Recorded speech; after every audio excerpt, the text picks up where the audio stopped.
The Prince and the Pauper by Mark Twain, Chapter 22, A Victim of Treachery. Once more King Fu I was roving with the tramps and outlaws, a butt of their coarse jests and dull-witted railleries, and sometimes the victim of small spitefulness at the hands of Canty and Hugo. When the ruffer's back was turned, none but Canty and Hugo really disliked him. Some of the others liked him, and admired his pluck and spirit. During 2 or 3 days, Hugo, in whose ward and charge the king was, did what he covertly could to make the boy uncomfortable, and at night, during the customary orgies, he amused the company by putting small indignities upon him, always as if by accident. Twice he stepped upon the king's toes, accidentally, and the king, as became his royalty, was contemptuously unconscious of it and indifferent to it. But the third time Hugo entertained himself in that way, the king felled him to the ground with a cudgel, to the prodigious delight of the tribe. Hugo, consumed with anger and shame, sprang up, seized the cudgel, and came at his small adversary in a fury. Instantly a ring was formed around the gladiators, and the bustling and cheering began. But poor Hugo stood no chance whatever.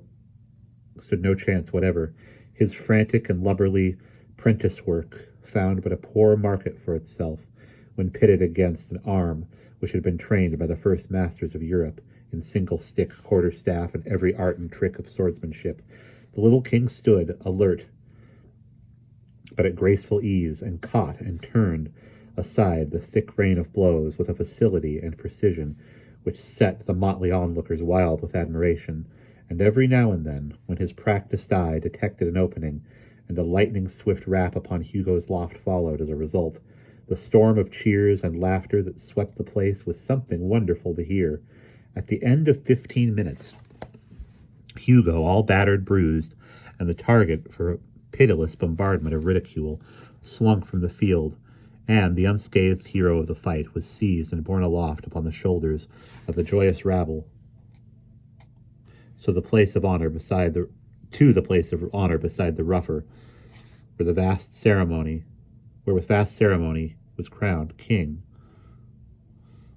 of the Gamecocks, his meaner title being at the same time solemnly cancelled and annulled, and a decree of banishment from the gang pronounced against any who should therefore utter it. All attempts to make the king serviceable to the troop had failed. He had stubbornly refused to act. Moreover, he was always trying to escape. He had been thrust into an unwanted kitchen the first day of his return. He not only came forth empty-handed, but tried to rouse the housemates. He was sent out with a tinker to help him at his work. He would not work. Moreover, he threatened the tinker with his own soldering iron.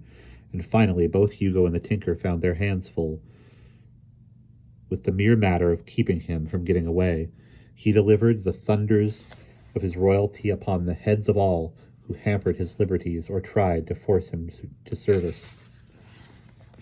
He was sent out in Hugo's charge in company with a slattery woman and a diseased baby to beg, but the result was not encouraging. He declined to plead for the mendicants or be a party to their cause in any way.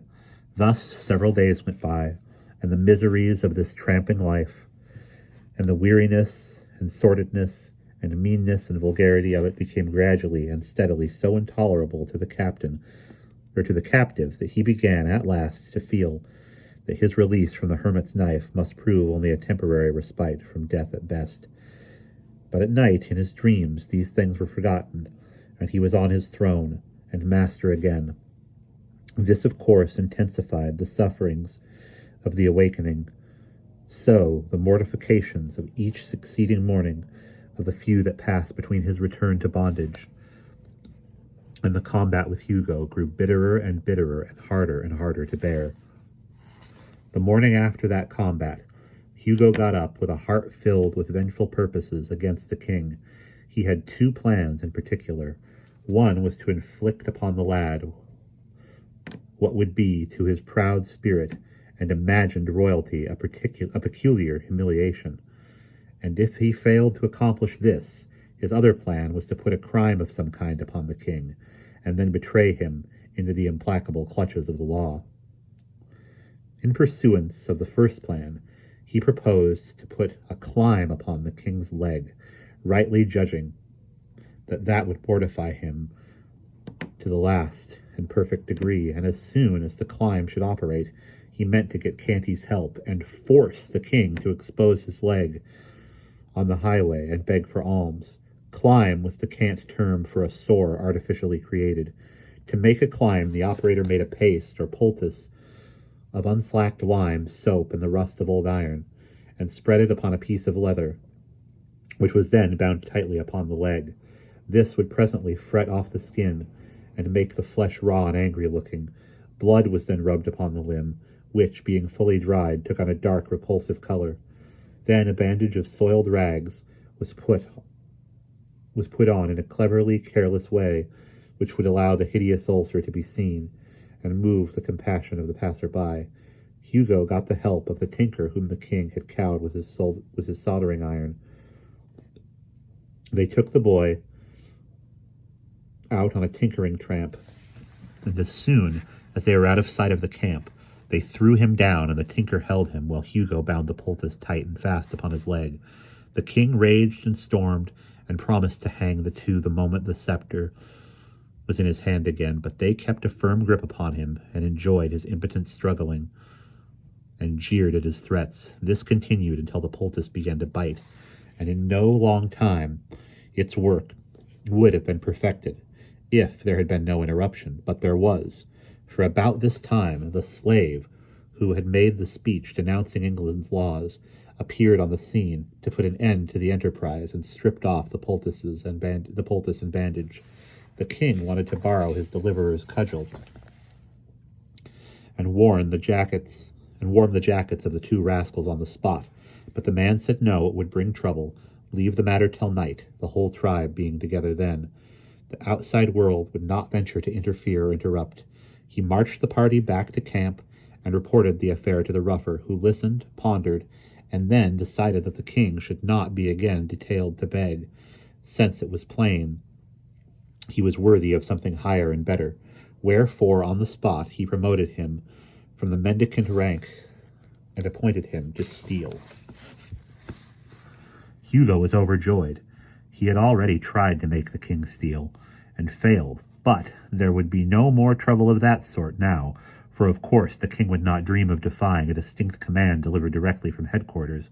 So he planned a raid for that very afternoon, proposing to get the king in the law's grip in the course of it, and to do it too with such ingenious strategy that it could seem to be accidental and unintentional, for the king of the Gamecocks was popular now, and the gang might not deal over gently with an unpopular member who played so serious a treachery upon him as the delivering him over to the common enemy, the law.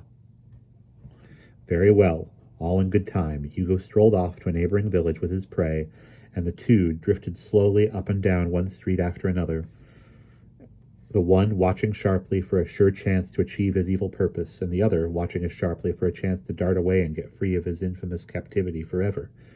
Both threw away some tolerably fair-looking opportunities, for both, in their secret hearts, were resolved to make absolutely sure work this time, and neither meant to allow his fevered desires to seduce him into any venture that had much uncertainty about it.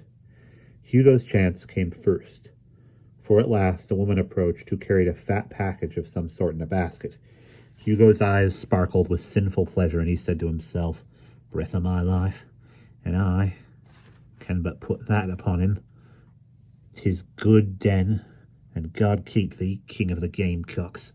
He waited and watched, outwardly patient, but inwardly consuming with excitement, till the woman had passed by, and the time was ripe, then said in a low voice, "Tarry here till I come again," and darted stealthily after the prey. The king's heart was filled with joy. He could make his escape now if Hugo's quest only carried him far enough away. But he was to have no such luck. Hugo crept behind the woman, snatched the package, and came running back, wrapping it in an old piece of blanket which he carried on his arm. The hue and cry was raised in a moment by the woman, who knew her loss by the lightening of her burden. Although she had not seen the pilfering done, Hugo thrust the bundle into the king's hands without halting, saying, "Now speed ye after me with the rest, and cry, 'Stop thief!' that mind ye lead them astray. The next moment Hugo turned a corner and darted down a crooked alley, and in another moment or two he lounged into view again, looking innocent and indifferent, and took up a position behind a post to watch for results. The insulted king threw the bundle on the ground, and the blanket fell away from it just as the woman arrived. With an arguing crowd at her heels, she seized the king's wrist with one hand, snatched up her bundle with the other, and began to pour out a tirade of abuse upon the boy while he struggled without success to free himself from her grip. Hugo had seen enough. His enemy was captured, and the law would get him now, so he slipped away, jubilant and chuckling, and wended campwards, framing a judicious version of the matter to give the ruffer's crew as he strode along. The king continued to struggle in the woman's strong grasp, and now and then cried out in vexation, "Unhand me, thou foolish creature! It was not I bereaved thee of thy paltry goods." The crowd closed around, threatening the king, and calling him names. A brawny blacksmith in a leather apron, sleeves rolled to his elbows, made a reach for him, saying he would trounce him well for a lesson. But then a long sword flashed in the air and fell with convincing force upon the man's arm, flat side down.